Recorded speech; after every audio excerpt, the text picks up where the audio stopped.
Hi everybody, welcome back to my very neglected channel. I hate the whole new year, new me thing, but honestly, new year, new me. My goal this year is to post more consistently on YouTube, and there's also a new growing season coming, and I'm gonna try to post like everything from start to finish, like planning what I'm gonna be putting in my garden, all the way up until harvesting from my garden later in the year, etc. I do a lot of that on my TikTok now, but I really wanna put more time and energy into my YouTube this year. So I'm trying to start off this year with a bang, and I'm giving you my first video, which is going to be all the garden seeds that I'm leaving behind in 2022. Everything that I grew last year that I didn't like, it didn't work for me, and I won't be growing again this year. And I thought maybe as you guys are seed shopping, as you're getting those seed catalogs in the mail, I can maybe save you from some heartache when I tell you about my experience with some of these, because they're bad and I will never be growing some of these ever again. First thing, I will never ever be growing again this blue spice basil. I got this as a free seed packet from Baker Creek Heirloom Seeds. I was really excited about it because I had heard other people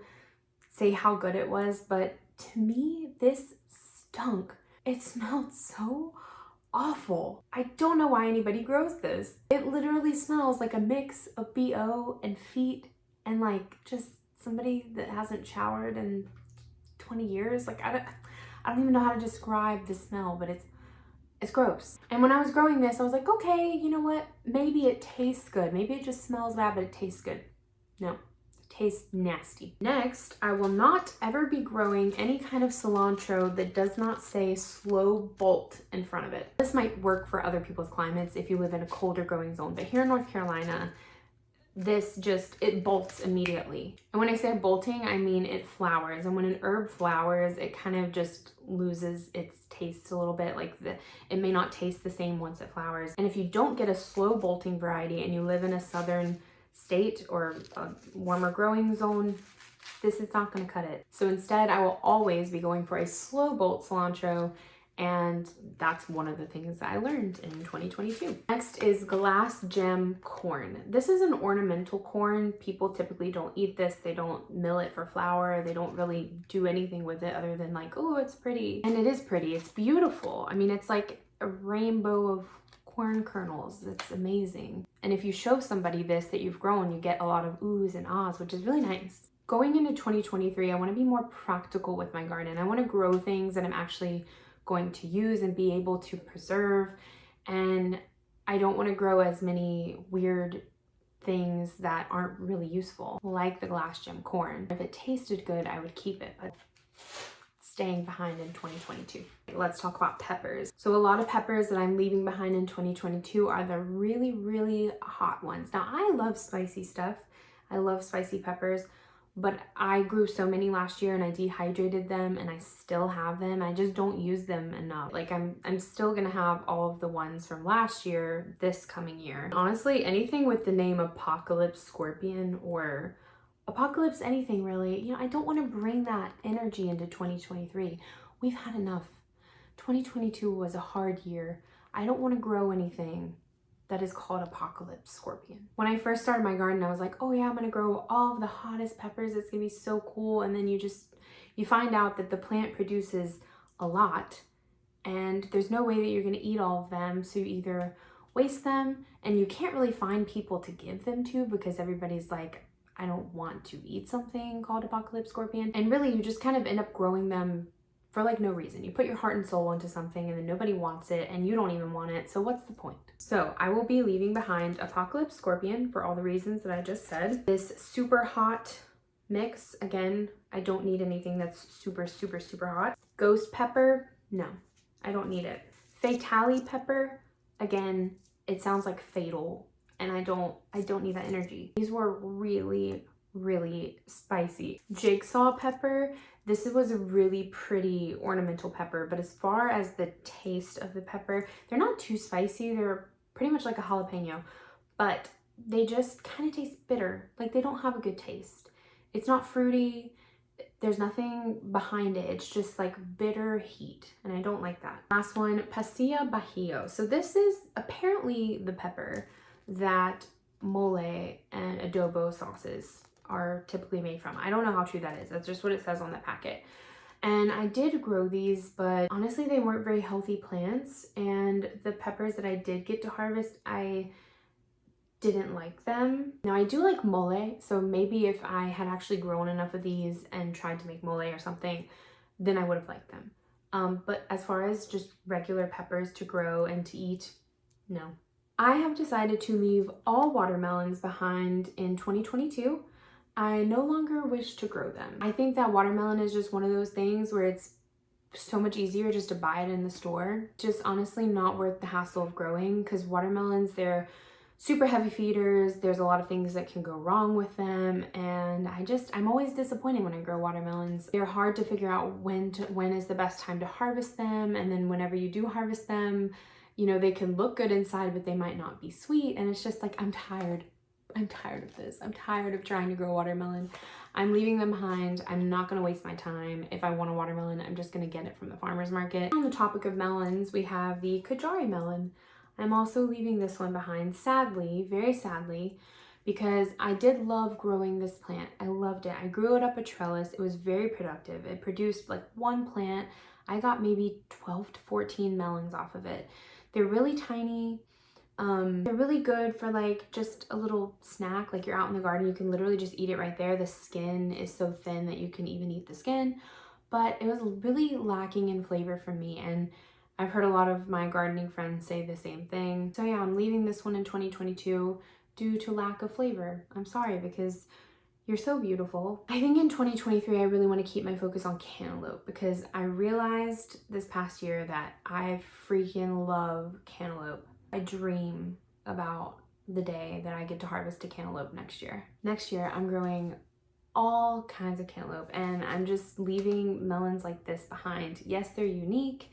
They're really cool. Like if you're a beginner gardener and you want to grow something that's unique and productive and you know you're going to get a harvest from, I do recommend Kajari melon. But if you're somebody that is done growing like the flashy stuff and you want to focus on flavor, just stick with like your regular cantaloupe and honeydews and things like that. Another one I'm leaving behind is the lemon squash. So this is a squash that produces these tiny little bulb shaped squashes that are yellow, which is why it's called lemon squash. They look like lemons. And I'm leaving this one behind because I just feel like I'm not getting enough bang for my buck with this.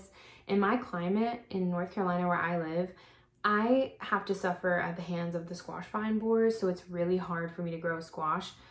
So I just don't want to put the effort into something that I'm just harvesting these tiny little things from. Like I want like big squash, you know, if I go through the effort of growing something, I want it to be big. So I'm trying to focus more on plants that I get more bang for my buck. Even though these are very tiny, they're very cute, they're like personal sized, they're delicious.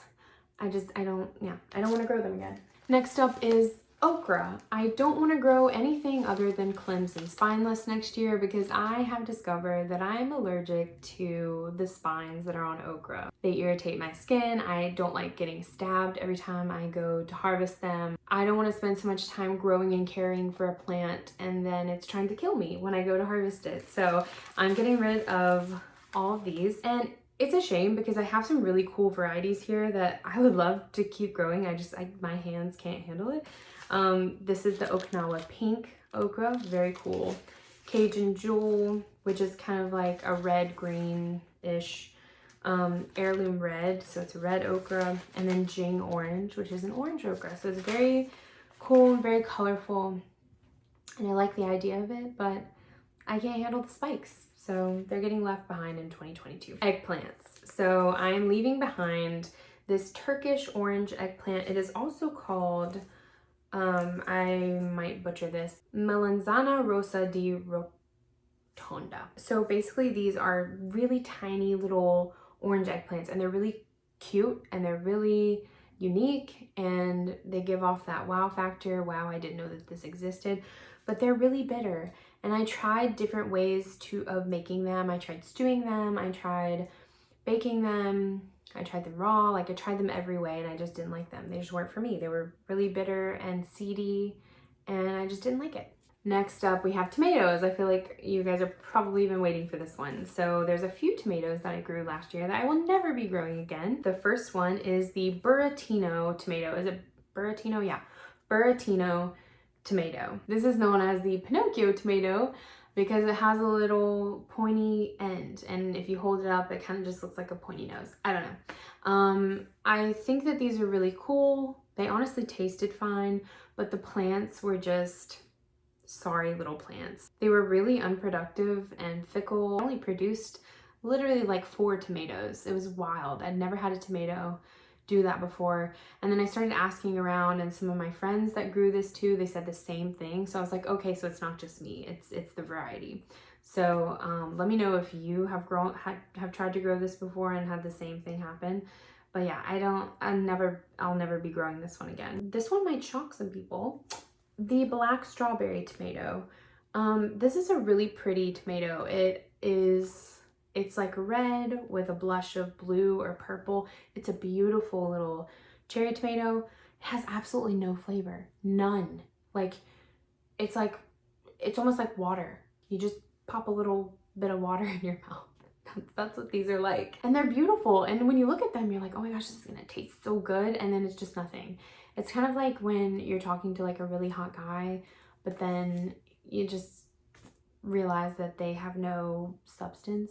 Yeah, it's kind of like that. Next is the great white tomato. This was a good producer for me. The one thing that I hate about this is there's like absolutely 0 shelf life.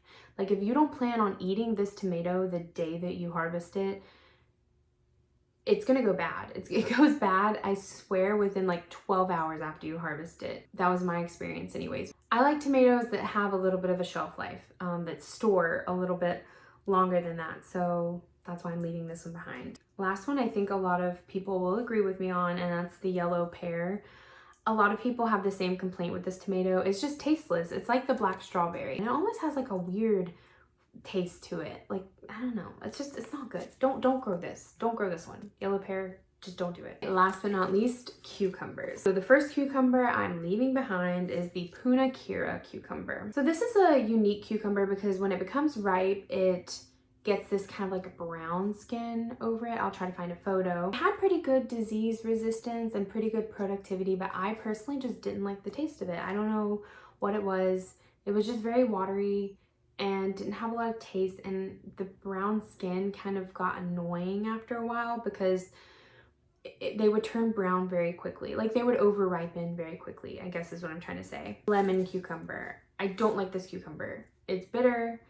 Every time I've tried to grow it, it's bitter. I've had other people say that they experience the same thing. Every time I form an opinion on a variety, I always ask people, do you feel like the same about this? To make sure that it's not just me and maybe it is actually the variety. Because if it's just me, I'll try to grow it again like the next year, maybe different conditions or whatever, just to give it another chance. It's just not my cup of tea. There are a lot of people that do like this cucumber. There's a lot of people that hate it. I'm one of the people that hate it, and I won't be growing it again. It's just too bitter for me.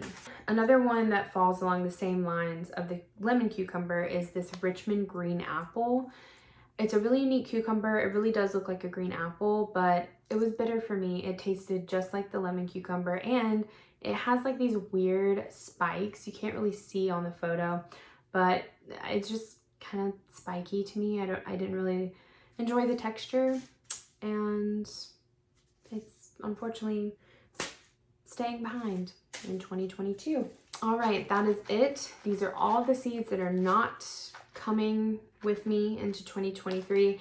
I'm going to either donate these to some of our community gardens, or I may give them away. I haven't quite decided yet. Probably I'll just donate them to the community gardens because I think they really appreciate that. These were a lot of lessons learned, but I feel like that's the most important thing about gardening. Just try everything, and then you kind of slowly figure out what you like and what you don't like.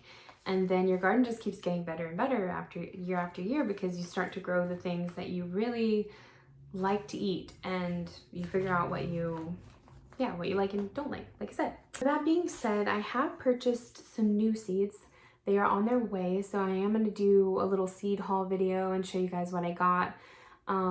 some new things that I'm trying out for the next year, because I don't want to ever stop trying new things. I kind of want to do some tests like every year, but this year I'm not going to go as crazy with trying out new things. Like last year I tried pretty much everything was new in my garden other than a few basics. But this year I'll just have like a handful of new things. I am going to do a little seed haul for you guys, and I also want to make a video about garden seeds that have stuck with me over the years of garden. So like my favorite things that I will always grow until the day that I die, because they're just that good and I love them that much. Those are some videos that you have to look forward to that are coming up. But thank you guys for watching this video. I hope you learned some lessons. I hope that when you're seed shopping and you're considering some of these, maybe you will take my advice and maybe think twice, or at least you'll be able to make an informed decision now. If you're not already, follow me on TikTok and Instagram, and I will see you guys in the next video. I hope everybody is having an amazing new year, and I hope everybody had happy holidays, and I'll see you next time. Bye!